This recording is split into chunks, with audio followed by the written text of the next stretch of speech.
Baik, kita akan masuk kepada firman Tuhan pada hari ini, Bapak Ibu. Kita akan melanjutkan seri khotbah surat Galatia. Bapak Ibu, kita membahas seri khotbah ini bukan satu hal yang banyak praktikalnya ya. Kadang-kadang kita dengar khotbah, kita mintanya hal-hal yang praktikal dalam hidup kita. Tetapi saudara, seri khotbah surat Galatia ini adalah satu surat yang sangat penting, surat Galatia, karena memberikan kita tulang punggung di dalam iman Kristen kita. Satu doktrin yang tidak mudah, tetapi doktrin yang menjadi dasar daripada iman kita. Saudara tahu banyak hal, tetapi yang menjadi tulang punggung tidak ada, itu percuma saudara. Maka Paulus memberikan kepada kita tulang punggung di dalam iman Kristen kita. Dan hari ini kita membahas satu tema, yaitu hamba, anak, dan ahli waris.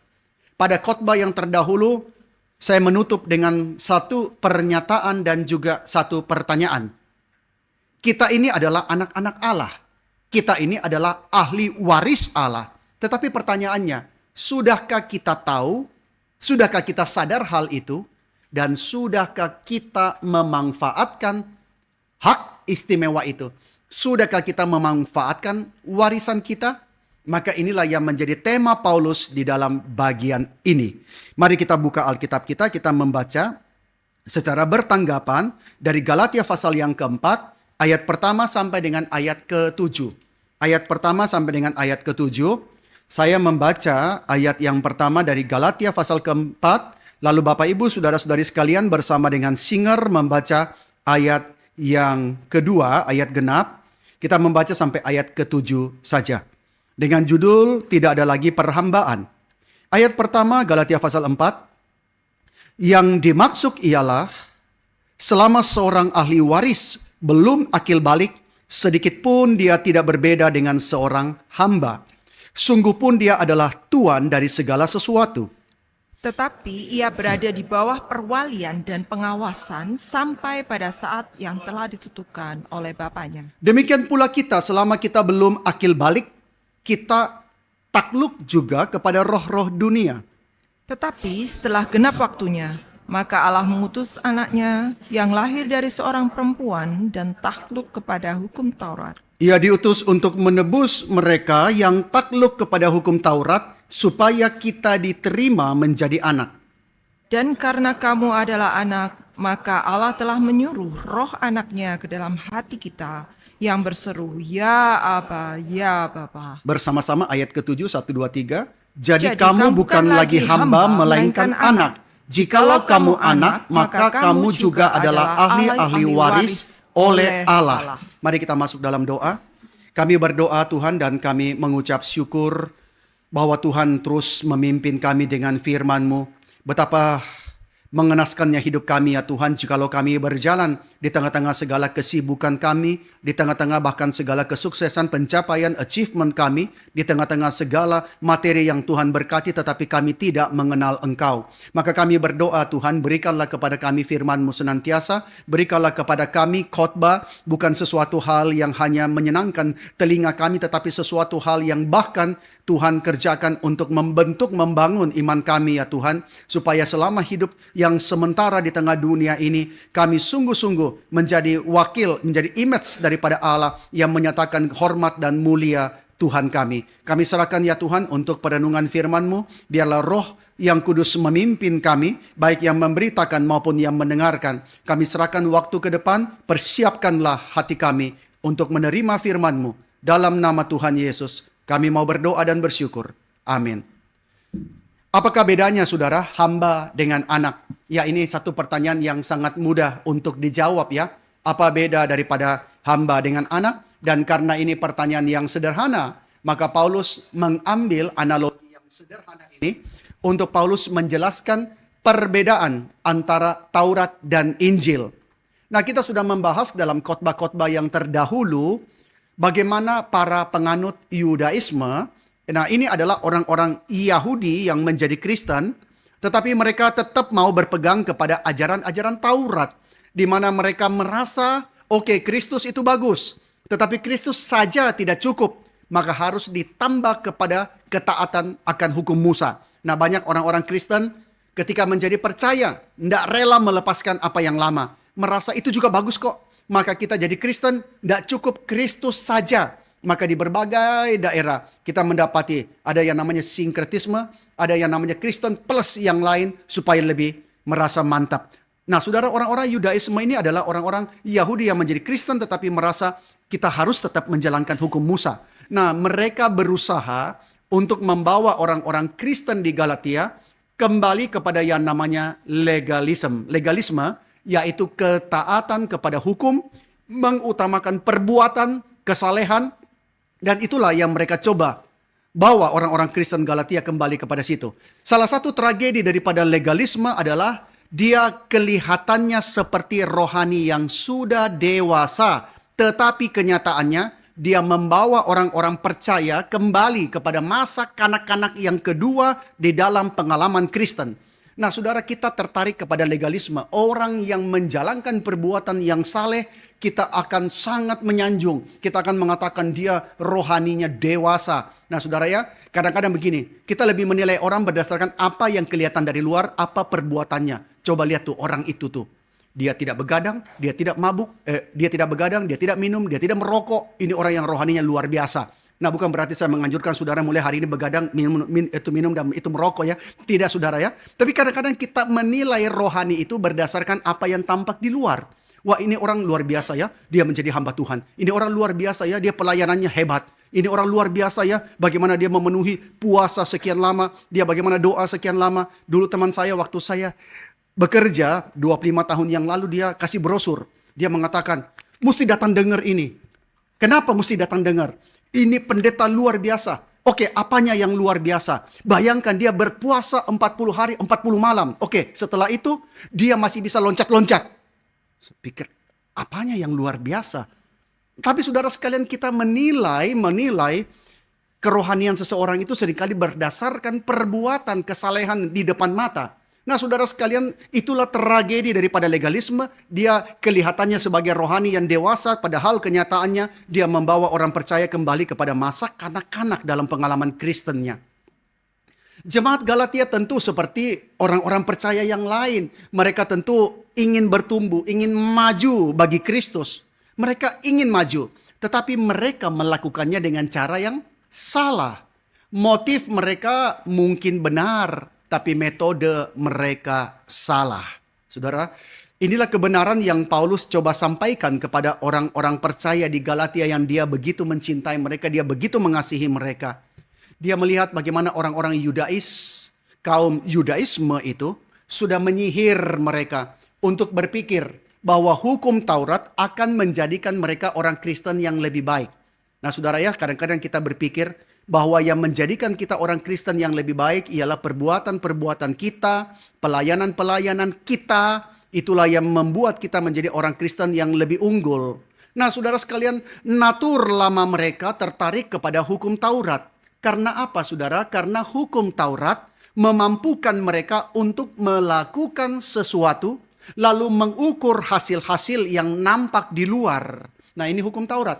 Wah, luar biasa. Dia berpuasanya berapa kali seminggu. Dia doanya luar biasa. Dia beramalnya luar biasa. Dia tidak pergi ke tempat-tempat yang aneh-aneh. Pokoknya luar biasa. Nah, itu bisa diukur berdasarkan hasil-hasil yang nampak di luar.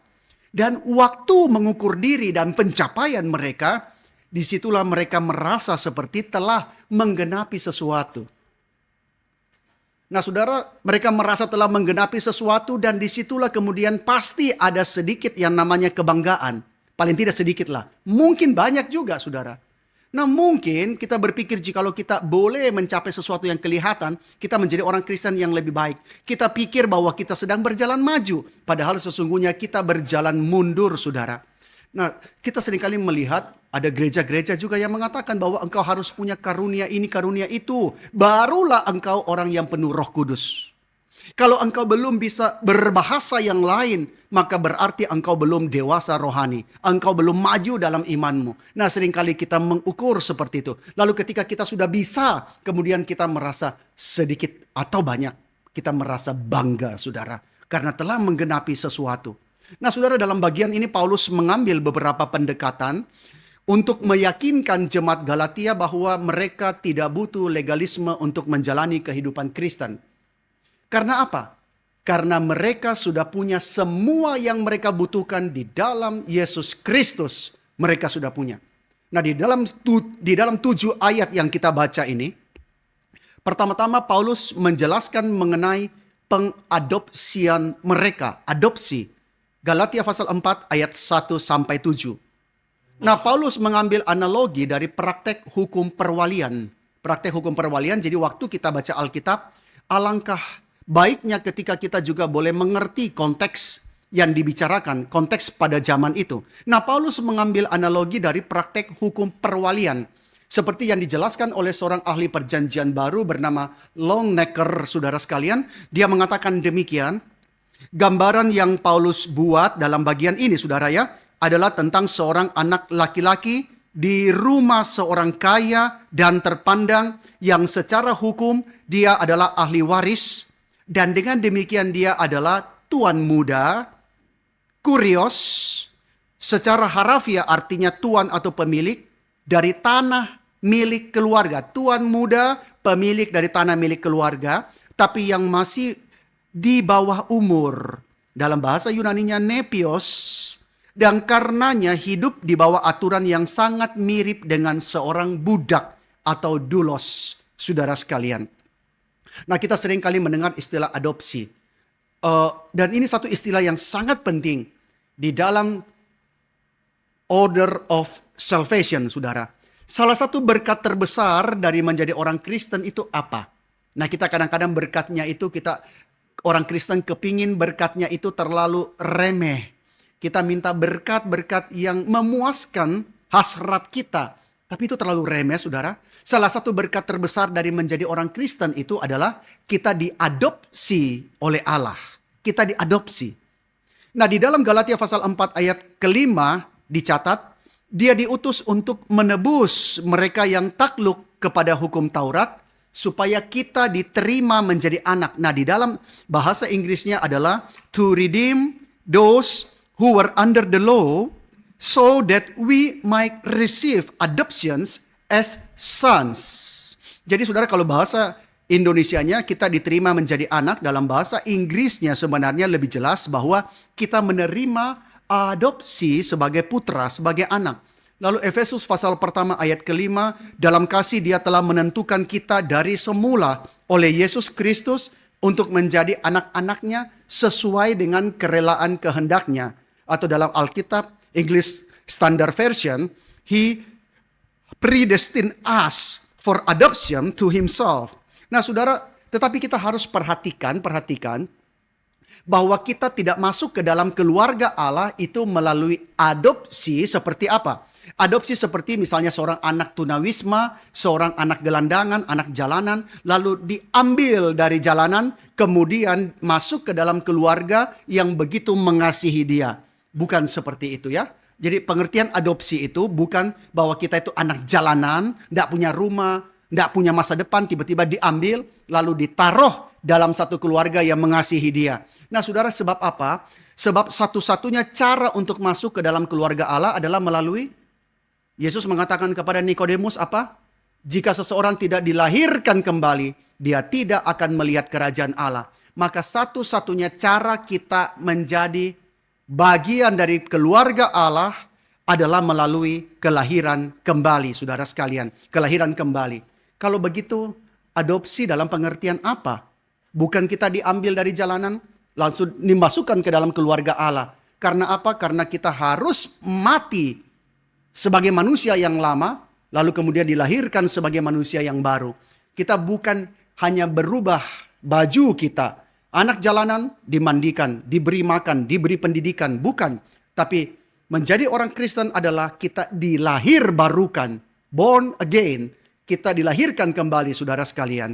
Nah, adopsi dalam perjanjian baru itu artinya menempatkan seorang anak laki-laki dewasa. Menempatkan seorang anak laki-laki dewasa. Dan kata adopsi ini berkaitan dengan kedudukan kita di dalam keluarga Allah.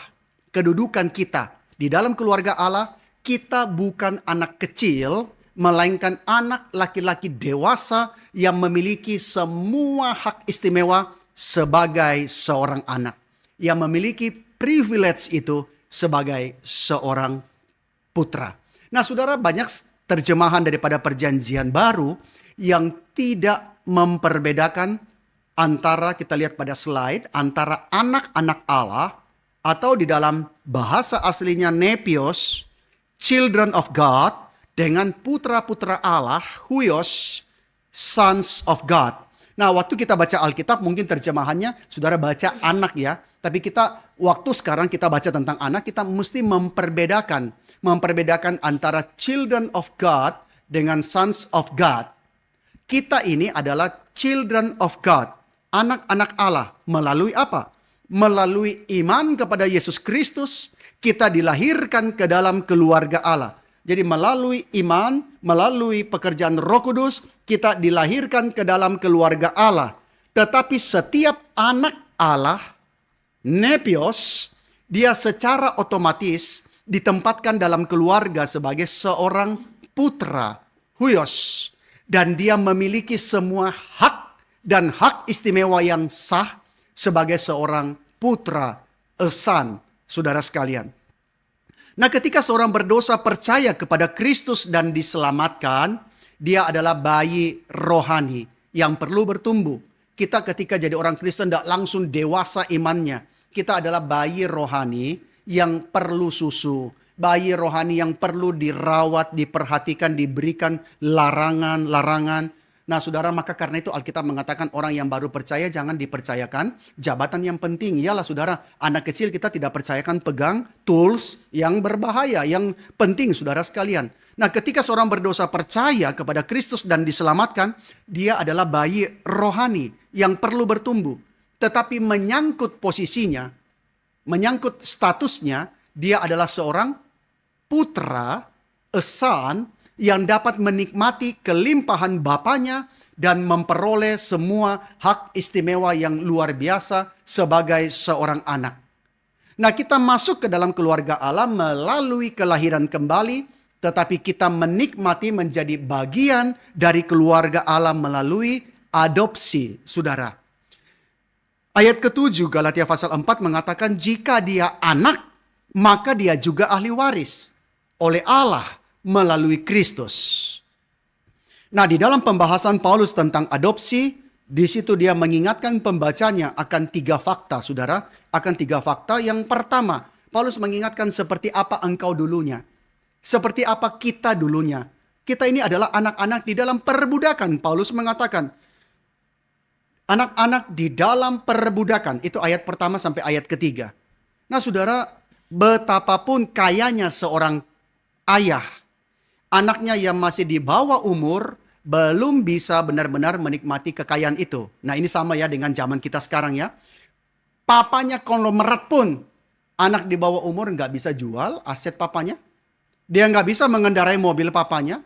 Dia nggak bisa pakai fasilitas papanya, saudara, kartu kredit papanya. Dia masih di bawah umur. Anak yang masih di bawah umur belum bisa benar-benar menikmati kekayaan itu. Nah, di dunia Romawi, anak-anak orang kaya itu diasuh oleh budak.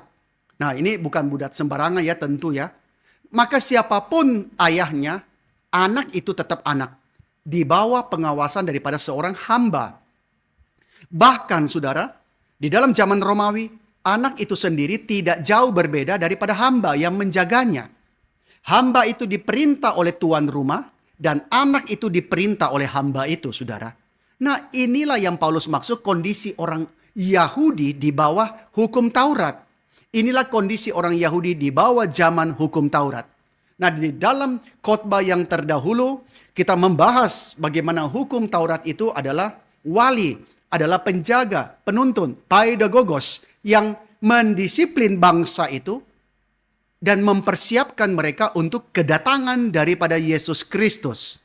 Jadi hukum Taurat, dia mengawasi, mengarahkan, mengurung supaya anak itu dipersiapkan untuk genap waktunya Yesus Kristus datang. Jadi ketika kaum Yudaisme, mereka mengajak jemaat Galatia, ayo balik lagi kepada legalisme, balik lagi kepada hukum Taurat. Maka mereka tidak hanya membawa orang-orang percaya kembali kepada perbudakan agama, tetapi juga mundur kepada masa kanak-kanak, mundur kepada ketidakdewasaan moral dan rohani. Nah, saudara, kita bayangkan ya, jemaat yang menjadi Kristen, lalu sudah ikut kebaktian umum. Tiba-tiba ada pengurus yang ngajak, "Bapak tempatnya bukan di sini, Pak. Cocoknya Bapak di atas, Pak. Ke sekolah minggu. Mari, Pak. Saya ajak ke atas aja, Pak. Ke kelas batita." Nah, saudara, ini kan mundur. Dia harusnya semakin maju dalam kedewasaan imannya. Tapi yang terjadi ialah dia dibawa mundur kepada kekanak-kanakan dan ketidakdewasaan moral dan rohani. Nah, saudara, di dalam pandangan ini, hukum itu adalah semacam pendidikan pertama-tama. Itu adalah instruksi dasar, tetapi yang sekarang sudah digantikan oleh wahyu yang lebih lengkap, yang diberikan oleh kedatangan Kristus. Bagi orang Kristen Galatia, kembali kepada upacara-upacara Yudaisme. Nanti Paulus bahas ya di ayat 11, ayat 10 tentang hari-hari tertentu, bulan-bulan tertentu, masa-masa yang tetap dan tahun-tahun. Paulus bahas itu, upacara-upacara. Nah, bagi orang Kristen Galatia, kembali kepada upacara-upacara Yahudi, itu sama dengan mahasiswa pasca sarjana mengulangi kembali pelajaran TK, saudara sekalian. Setelah terbebas dari belenggu penyembahan berhala mereka sebelumnya, mereka berasal dari penyembahan-penyembahan berhala setelah mereka mengenal Kristus, mereka dilepaskan dari belenggu itu. Tetapi sekarang oleh orang-orang Yahudi, mereka dibawa untuk tunduk sekali lagi sebagai budak dari upacara-upacara hukum yang lain yang sama kerasnya, yang sama melemahkannya. Kamu sudah dimerdekakan, kenapa kembali lagi ke situ? Nah, tanpa sadar orang-orang Kristen banyak yang sudah dimerdekakan daripada belenggu-belenggu dunia yang lama, pikiran yang lama. Tetapi mereka masih menundukkan diri kepada hukum-hukum yang lain. Masih memperdulikan hari-hari tertentu, memperdulikan bulan-bulan tertentu, memperdulikan upacara-upacara lama yang perlu ditambahkan. Nah, orang Kristen masih banyak nggak percaya tahayul? Masih banyak, saudara sekalian. Kita tanpa sadar masih dibelenggu oleh penyembahan yang sebelumnya, saudara. Padahal kita sudah dimerdekakan. Nah, inilah yang terjadi kepada jemaat orang-orang Kristen di Galatia. Paulus menyatakan bahwa orang-orang Yahudi, mereka seperti anak kecil, terikat kepada roh-roh dunia. Nah, di dalam ayat 3, saudara lihat ya. Demikian pula kita selama kita belum akil balik, kita takluk juga kepada roh-roh dunia. Nah, apa yang dimaksud roh-roh dunia? Nah, sekali lagi saudara sekalian, ini sebenarnya di dalam bahasa Inggrisnya adalah elementary principle of the world, yaitu prinsip-prinsip dasar daripada dunia ini. Jadi kalau kita baca ayat 3 sebenarnya, selama kita belum akil balik, kita takluk juga kepada prinsip-prinsip dasar daripada dunia ini, yaitu ABC-nya dunia ini. Pelajaran yang very, very simple. Selama kurang lebih 15 abad, bangsa Israel itu mereka ada di taman kanak-kanak. Mereka ada di sekolah dasar dan mereka mempelajari ABC-nya rohani mereka. Very, very basic. Mereka diberikan itu. Mereka diajarin yang paling dasar supaya apa? Supaya mereka siap ketika Kristus datang. Lalu ketika Kristus datang, mereka akan menerima wahyu yang penuh. Karena Alkitab mengatakan Yesus Kristus adalah Alfa dan Omega. Dari yang pertama sampai yang terakhir, yang pendahuluan sampai yang terkemudian. Yesus Kristus adalah firman Allah yang terakhir. Di dalam Ibrani pasal pertama, ayat pertama sampai ayat ketiga. Maka legalisme dengan demikian bukan langkah menuju kedewasaan, melainkan langkah mundur kepada masa kanak-kanak. Hukum Taurat itu bukan wahyu terakhir daripada Allah, melainkan itu adalah persiapan untuk wahyu terakhir di dalam Kristus. Nah, saudara, tentu penting bagi seseorang untuk belajar dari yang paling basic ABC-nya, saudara. Karena itu adalah fondasi untuk memahami, mengerti seluruh bahasa. Tetapi saudara sekalian, orang yang sudah duduk di perpustakaan, begitu banyak buku-buku penting, begitu banyak literatur yang begitu dalam, tetapi dia duduk di perpustakaan, lalu di situ cuma melafalkan ABC, maka kita tahu, saudara, itu menunjukkan dia belum dewasa, dia masih bodoh, dan dia tidak bijaksana. Nah, saudara, dulu kita di kampus, di STT, Ada mahasiswa yang anak masih kecil, dia bawa anak, anak itu tidak peduli kelimpahan teologi di dalam perpustakaan itu. Yang dia tahu hanya belajar yang paling basic, ya cuma tahu ABC, ABC, dan sebagainya, saudara. Nah, saudara, tentu kita kalau melihat bagaimana orang-orang yang cuma yang basic sampai tua, itu sayang sekali. Kalau kita lihat ya misalnya kalau misalnya Pak Didimus, kalau anak kecil kita tanya, anak batita, 1+1 berapa? 2. Maka kita akan tepuk tangan. Wah, pinter ya, sekarang pinter. Tidak mungkin kan saya bertanya kepada Pak Didimus, Pak, 1+1 berapa? Pak Didimus itu jawab 2. Lalu saya mengatakan, luar biasa Pak, luar biasa Bapak makin pinter. Nah, saudara, itu lain. Nah, orang-orang Yahudi di bawah hukum Taurat, mereka itu adalah anak-anak di dalam perbudakan. Children in bondage, dan bukan anak laki-laki yang menikmati kebebasan. Mereka harusnya sudah beranjak, bukan lagi kembali kepada ABC, tetapi menerima seluruh kepenuhan daripada wahyu ilahi itu. Nah, selanjutnya Paulus membahas, kalau sebelumnya Paulus mengingatkan siapakah engkau sebelumnya, maka selanjutnya Paulus membahas apa yang Allah lakukan. Apa yang Allah lakukan di ayat keempat dan ayat kelima. Yang Allah lakukan ialah menebus kita. Menebus kita.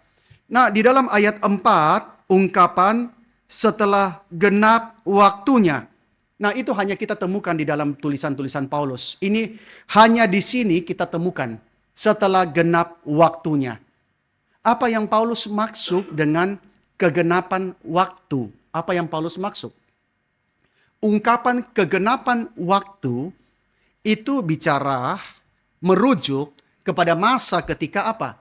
Ketika dunia siap untuk menyambut kelahiran Sang Juru Selamat. Jadi Yesus lahir itu bukan random. Kita tidak menentukan hari lahir kita. Tetapi Yesus lahir tidak random. Allah sudah mempersiapkan segala sesuatunya dengan begitu cermat. Sehingga ketika dunia siap, waktunya sudah genap, maka Yesus lahir. Dan begitu pentingnya kedatangan Kristus bagi pemahaman Kristen tentang waktu. Begitu pentingnya, saudara, pengertian Kristen tentang waktu, sehingga orang percaya pada generasi selanjutnya membagi semua waktu yang ada berdasarkan peristiwa penting, yaitu kelahiran Yesus, maka dibagi menjadi apa? BC dan AD. BC, before Christ, dan AD, Anno Domini, in the year of our Lord. Nah, saudara sekalian, dunia mau tidak mau, dunia menolak Yesus, dunia benci Yesus, tetapi mereka mau tidak mau harus mengakui kelahiran daripada Yesus. Komunis tidak mengakui ada Allah, tetapi mereka ketika mencantumkan tanggal hari tahun berdirinya Partai Komunis, mereka harus memakai tanggal yang di dalam AD, Anno Domini, in the year of our Lord. Nah, saudara sekalian, begitu pentingnya. Nah, pada zaman sekarang orang mulai mengganti ya menjadi apa? Common era dan before common era, saudara sekalian. Tetapi kita tidak bisa menghindar dari waktu yang sebelum Kristus dan setelah Kristus. Nah, dari sudut pandang sejarah, Kekaisaran Romawi sendiri ternyata turut mempersiapkan dunia bagi kelahiran Sang Juru Selamat. Jadi bukan hanya orang-orang Yahudi yang menantikan, tetapi Kekaisaran Romawi juga turut mempersiapkan dunia bagi kelahiran Sang Juru Selamat. Dengan cara bagaimana mereka mempersiapkan? Nah, perhatikan, kelahiran Yesus Sang Mesias terjadi selama periode yang disebut sebagai Pax Romana. Pax Romana itu apa? Itu adalah satu periode yang lumayan, tidak terlalu panjang, tidak terlalu singkat. Satu periode yang relatif damai dan stabil. Pada zaman di mana peperangan, kekerasan terjadi, ada satu periode yang relatif damai, aman, dan stabil. Dan selama periode itu Roma melakukan pembangunan yang masif. Jalan-jalan yang bagus dibangun di mana-mana. Dan jalanannya memang bagus sekali. Sampai sekarang jalanannya masih bagus. Kalau saudara pergi ke Eropa, masih ada jalan-jalan lama yang pernah dibangun oleh Roma. Dan jalan itu begitu bagusnya, saudara. Nah, itu sebenarnya harusnya kalau setiap dinas mengerjakan seperti itu, maka Dinas berikutnya bisa nganggur beribu tahun, saudara sekalian. Saking bagusnya sampai orang berikutnya lihat, waduh sudah tidak perlu ditambahkan apa-apa. Begitu bagusnya jalanan itu, dan mereka sudah merancang sehingga ukuran kereta itu bisa lewat dua bersisian dengan lancarnya, saudara. Maka jalan-jalan bagus menghubungkan kota dengan kota, dan semua kota pada akhirnya ada jalur menuju ke Roma. Maka ada istilah apa? Semua jalan banyak jalan menuju ke Roma.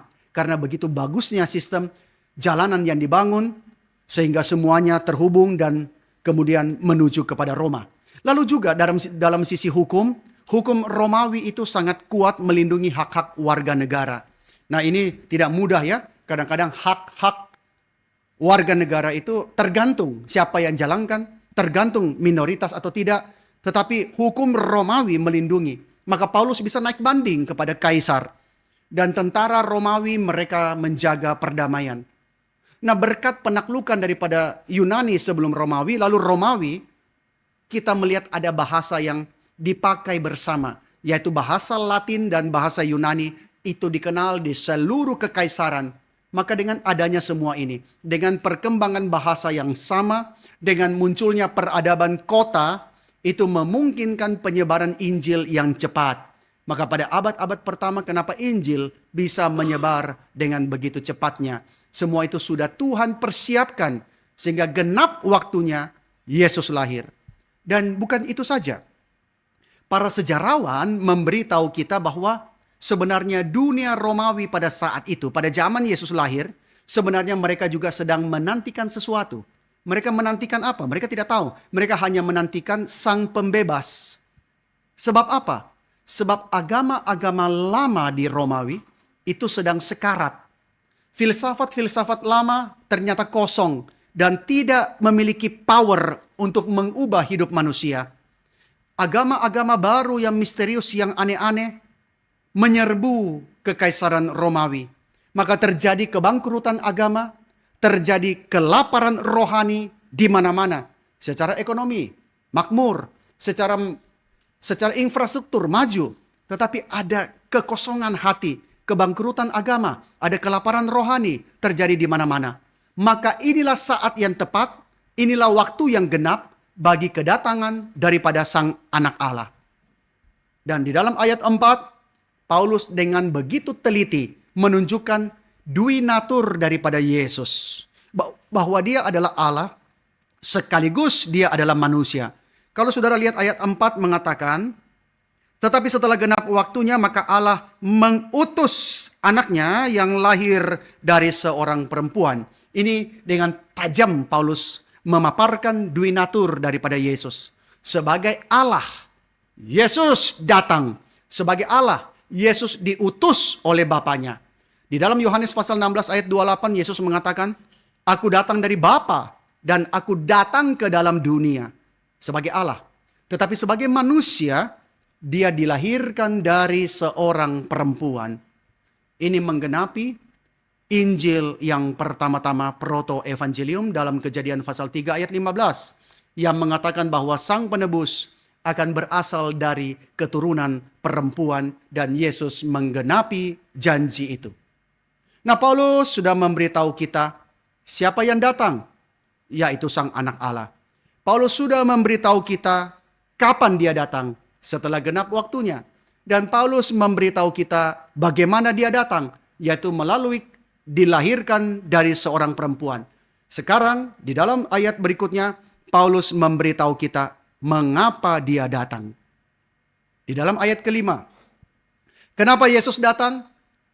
Adalah untuk menebus mereka yang takluk kepada hukum Taurat supaya kita diterima menjadi anak, so that we might receive adoption as sons. Menebus supaya kita diterima, diadopsi bukan sebagai anak-anak kecil ya, tapi sebagai anak yang memiliki hak waris, sebagai ahli waris daripada Allah. Maka Yesus menebus. Menebus itu apa artinya? Menebus itu adalah memerdekakan dengan membayar harga. Yesus menebus kita, Yesus memerdekakan dengan membayar harga. Pada zaman itu, seseorang bisa membeli seorang budak di kota Romawi manapun pada zaman itu.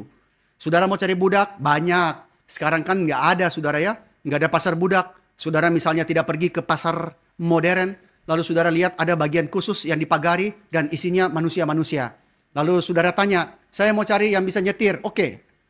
Ini ada Pak, ini ada. Dia mantan sopir lintas provinsi, tapi karena kami sudah taklukkan wilayahnya, maka dia jadi budak. Ini punya kemampuan nyetir Pak. Oh, saya mau cari yang bisa akuntin. Oh, ini Pak, mantan konsultan pajak Pak. Ini maaf ya kalau ada yang konsultan pajak. Ini mantan konsultan pajak Pak, sekarang jadi budak. Oke, saya beli, saya ambil. Jadi saudara sekalian, pada zaman itu lumrah. Di semua kota Romawi pada zaman itu ada budak. Dan tahu berapa banyak? Ada 60 juta budak di seluruh kekaisaran Romawi. 60 juta budak. Yang budak itu bisa dibeli untuk disimpan bagi diri sendiri. Simpan sebagai aset. Wah, ini budak nih. Kayak mirip-mirip ya sekarang ya, zaman sekarang olahraga orang beli jual beli pemain ya saudara. Nah, jadi dia bisa beli untuk simpan sebagai aset. Atau dia beli untuk membebaskannya, memerdekakannya. Nah, Yesus menebus kita yang mana? Yesus menebus kita, Yesus datang adalah untuk memerdekakan kita. Memerdekakan kita. Jadi saudara sekalian, kembali kepada hukum Taurat. Kalau orang Kristen Galatia kembali kepada hukum Taurat, berarti membatalkan karya Kristus di atas kayu salib. Karena Yesus datang untuk membebaskan, itu melepaskan kita daripada belenggu, bukan memperbudak kita. Tapi ketika mereka kembali kepada perbuatan-perbuatan, mereka berarti membatalkan karya Kristus di atas kayu salib. Itulah sebabnya para reformator mereka begitu tegas. Mereka mengatakan hanya Kristus saja, hanya kitab suci saja. Karena apa? Karena kalau kita mementingkan segala tradisi perbuatan itu, kita kembali lagi kepada masa kanak-kanak seperti yang Paulus katakan.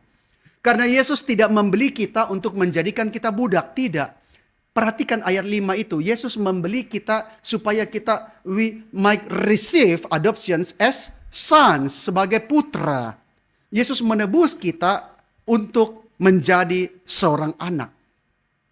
Di bawah hukum Taurat, orang Yahudi itu hanyalah anak-anak, children, nepios. Dan itu sama dengan hamba. Jadi di bawah hukum Taurat, orang-orang Yahudi itu hanya anak-anak, tidak punya hak waris. Dia adalah ahli waris tapi belum berhak. Nah saudara, dia hanyalah anak-anak. Sama dengan hamba, tetapi di bawah kasih karunia. Maka kenapa kita begitu mementingkan misalnya sola gratia? Ini penting sekali saudara.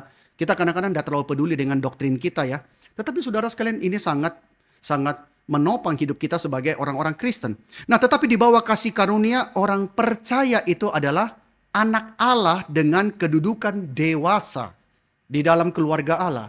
Orang percaya di dalam kasih karunia, dia adalah anak yang sudah dewasa di dalam keluarga Allah as a son of God, huios, bukan nepios. Nah, saudara, lalu yang berikutnya setelah Paulus jelaskan siapakah kita dulu. Lalu Paulus menjelaskan kenapa Yesus datang. Lalu sekarang Paulus jelaskan siapakah kita sekarang. Kita dulu tidak beda sama hamba, tidak beda sama budak, masih nepios, masih anak. Tetapi sekarang Paulus mengatakan kita ini adalah putra. Kita adalah anak-anak dan ahli waris. Di ayat ke-6 sampai ayat ke-7. Kita adalah anak-anak dan ahli waris. Lalu Paulus membuat kontras, membuat perbandingan. Kontras di sini bukanlah antara anak yang belum dewasa dan anak yang sudah dewasa. Tetapi Paulus membuat kontras antara hamba dan anak. Servants and sons. Paulus membuat kontras itu antara hamba dan anak.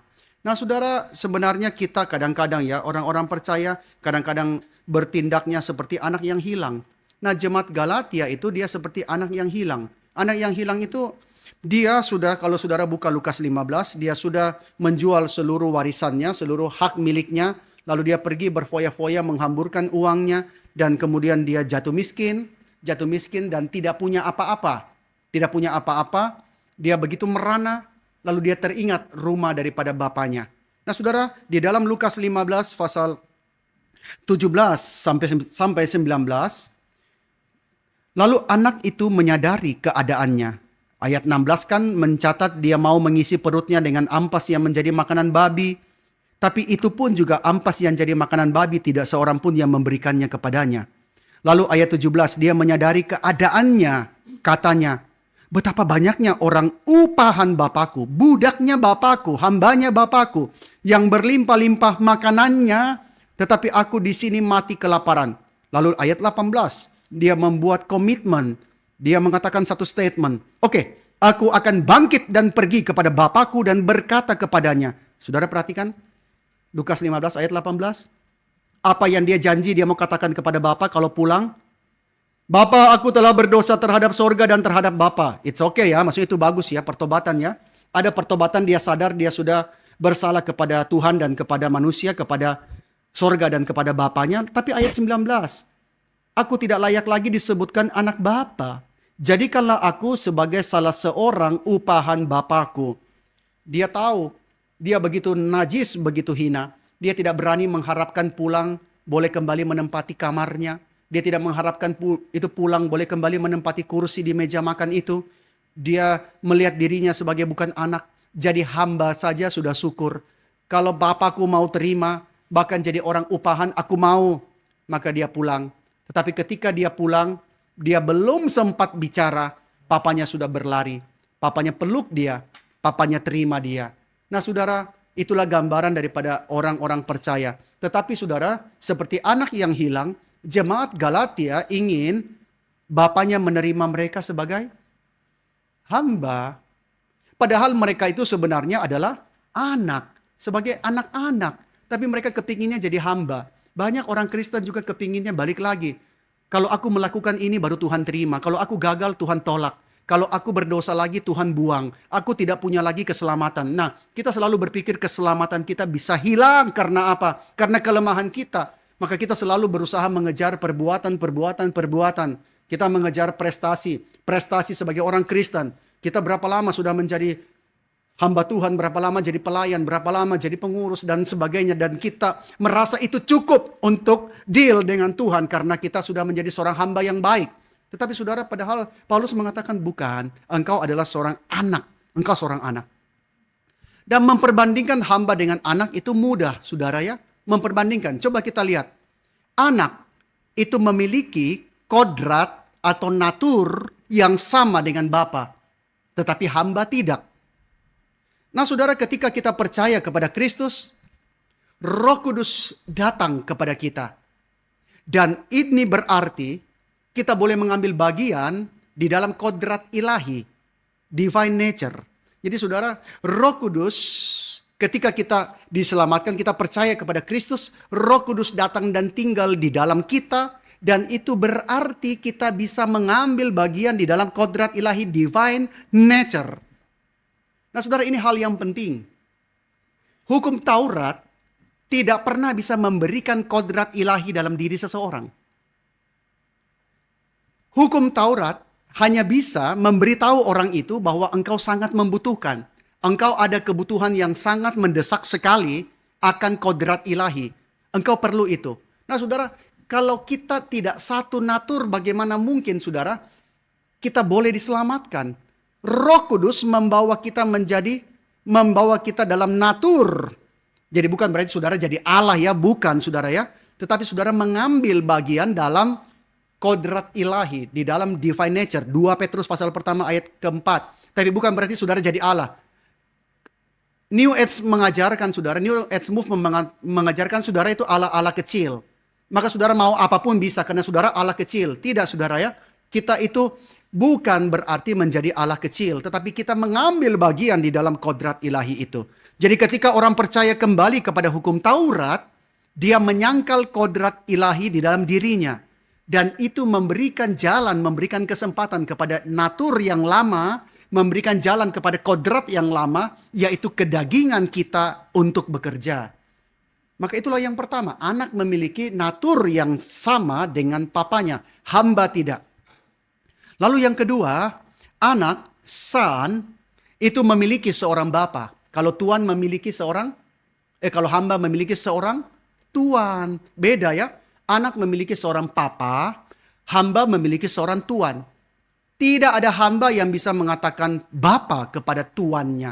Saudara pemilik perusahaan, tiba-tiba satu hari datang perusahaan, semua karyawan mengatakan, "Selamat pagi Papa. Papa senyumnya cakep deh Papa," gitu kayaknya. Saudara rasa aneh. Dia biasanya panggil Bapak gitu ya, bukan Papa gitu ya. Nah, tidak ada hamba yang bisa mengatakan Papa kepada tuannya.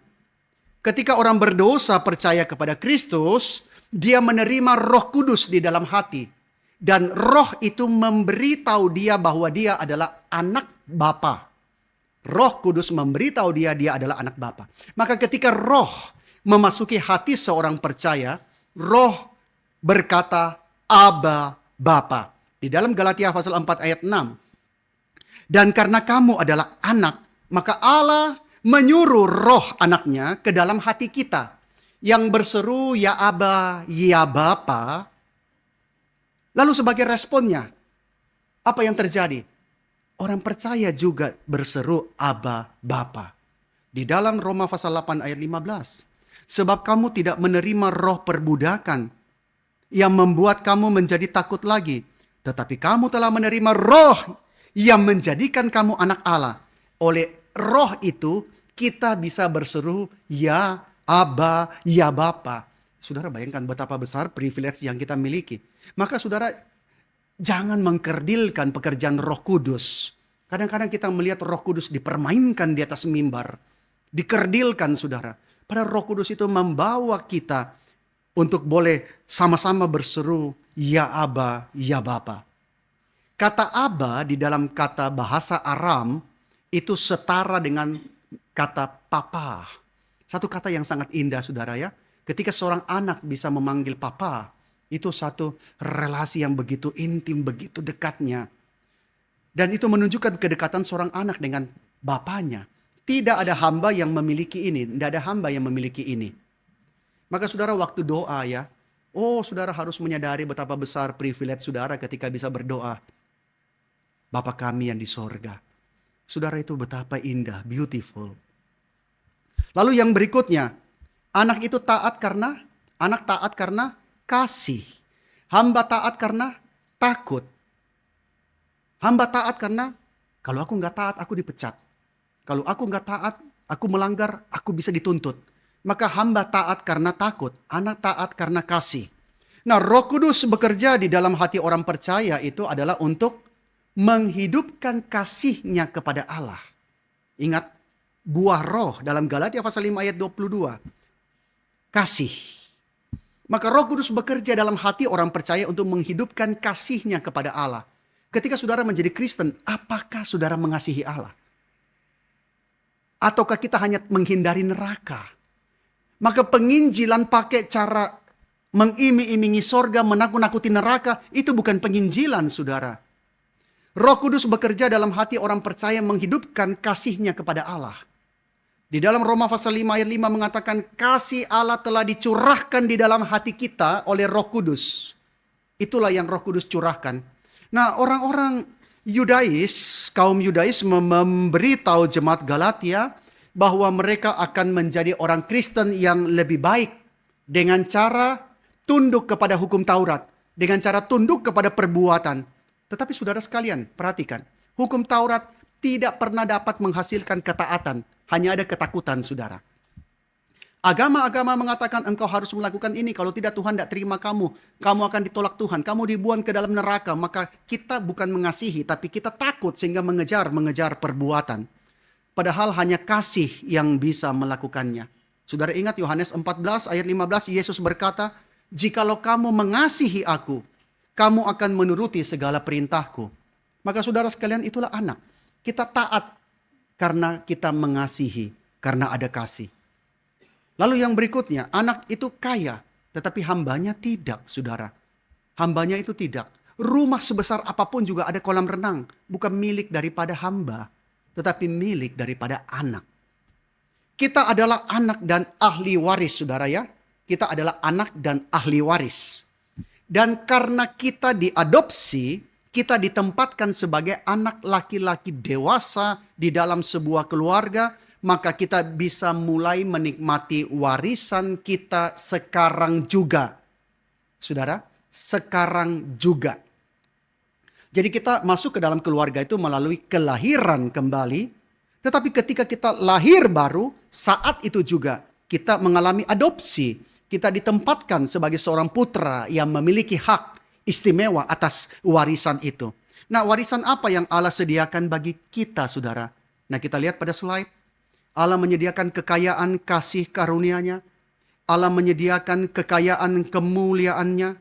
Allah menyediakan kekayaan kemurahan dan kebaikan-Nya. Allah menyediakan kekayaan hikmat-Nya. Nah, ini semuanya begitu limpah dan semua kekayaan itu ditemukan di dalam Kristus. Nah, karena itu menjadi orang Kristen itu saudara mengalami kelimpahan yang luar biasa. Tapi seringkali kita jadi orang Kristen, kita begitu menyempitkan kelimpahan itu. Kalau jadi orang Kristen, yang penting Tuhan berkati tokoku laris. Yang penting Tuhan berkati aku bisa lebih kaya daripada sebelumnya. Nah, kita kadang-kadang mungkin jadi orang tua ya, kalau kita lihat anak kita. Pak, minta pop nih. Ya, jangankan itu. Papa kasih kamu pelajaran yang lebih penting. Papa kasih kamu the principle of life. Papa kasih kamu pengalaman-pengalaman yang Papa dapatkan selama berpuluh tahun hidup. Papa bagikan kepada kamu, itu jauh lebih penting. Anak bilang, enggak Pak, saya enggak butuh itu. Saya cuma butuh mobil-mobilan. Saya cuma butuh iPhone terbaru. Saya enggak butuh itu. Papa mengatakan, ini anak goblok banget.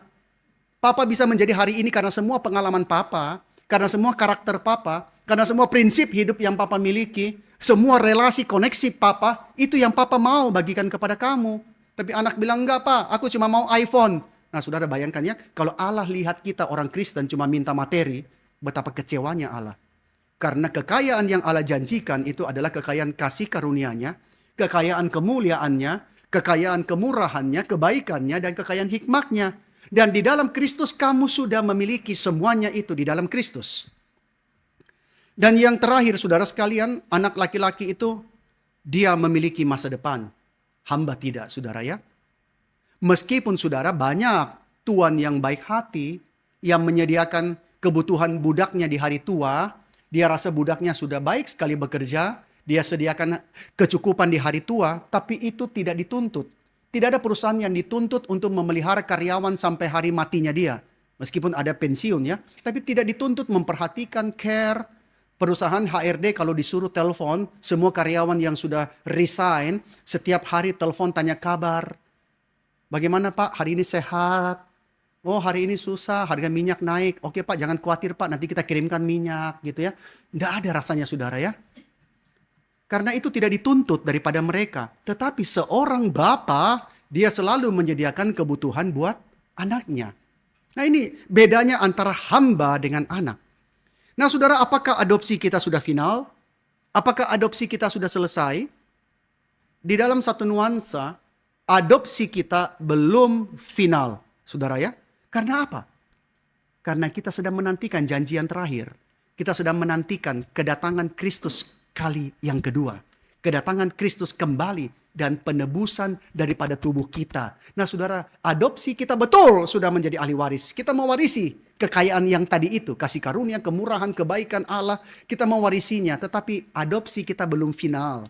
Karena Kristus akan datang kembali dan kita akan mengalami penebusan tubuh kita. Roma 8 ayat 23. Nah baru-baru saya diminta oleh seseorang, bukan dari jemaat kita, tetapi mendoakan keluarganya, seorang yang bukan di dalam gereja kita, dia akan mengalami momen yang sangat sulit. Dia bergumul dengan ketidakrelaan untuk mengalami amputasi kaki. Karena apa? Karena diabetes. Jadi masih muda, lebih muda dari saya. Lalu jarinya sudah dipotong dan dokter bilang harus potong segera sampai ke lutut. Nah ini satu hal yang sangat sulit. Bagaimana melihat anggota tubuh itu hilang? Ini tidak gampang. Tapi harus diambil tindakan itu. Karena kalau tidak terus membusuk sampai ke atas. Yang harus dipotong lebih banyak lagi. Maka saudara kita nggak tahu kesulitannya. Kita nggak tahu penderitaan kesusahan untuk keputusan itu saudara sekalian. Maka ketika saya ke situ, saya mengatakan satu kalimat, saya mengatakan Pak, kita bersyukur di dalam iman Kristen. Kita memiliki satu janji yang terakhir, bahwa Yesus akan datang pada kali yang kedua. Dan pada saat Yesus datang, dia akan memberikan kepada kita tubuh kemuliaan, tubuh yang baru. Dan tidak ada sakit, tidak ada penyakit, tidak ada penderitaan. Kita dalam tubuh ini tidak ada yang selamanya sehat. Saudara yang bangga muda, saudara akan menjadi tua. Saudara yang bangga sehat, saudara akan perlahan-lahan kehilangan kesehatan. Semua kita akan mengalami itu. Kita akan hanya menunggu waktu, saudara ya, kapan kita mengalami check up yang mengkagetkan. Ada sesuatu di paru-parumu, ada sesuatu dalam tubuhmu yang tidak beres. Kita akan mengalami itu. Kemarin dalam kelas pranikah, saya mengatakan, kan ada yang bilang, minggu depan saya nggak bisa hadir Pak, karena teman menikah di kota lain. Saya mengatakan umur-umur kalian teman pada menikah. Umur-umur saya teman anaknya menikah. Nanti 20 tahun lagi kita kumpul karena ada yang meninggal. Nah saudara, kita semua akan menuju kepada masa itu. Tetapi kita bersyukur dalam kekristenan sudah dijanjikan bahwa kita akan menerima tubuh yang baru. Ada penebusan daripada tubuh kita. Nah saudara, beberapa ahli Alkitab berpendapat bahwa tahap kedua dalam adopsi kita ini sesuai dengan praktek Romawi. Ketika pada zaman itu seseorang mengadopsi seseorang lain dari luar keluarganya untuk menjadi putranya. Maka ada upacara, Upacara yang pertama ialah upacara secara pribadi, di mana anak itu dibeli. Lalu upacara yang kedua, kemudian ada yang namanya upacara secara publik, di mana adopsi tersebut diumumkan secara terbuka di hadapan para pejabat. Nah inilah adopsi pada zaman Romawi. Nah kita umat Kristen, kita telah mengalami tahap yang pertama. Kita sudah dibeli oleh Kristus dan Roh Kudus berdiam di dalam kita. Ini tahap yang pertama sudah.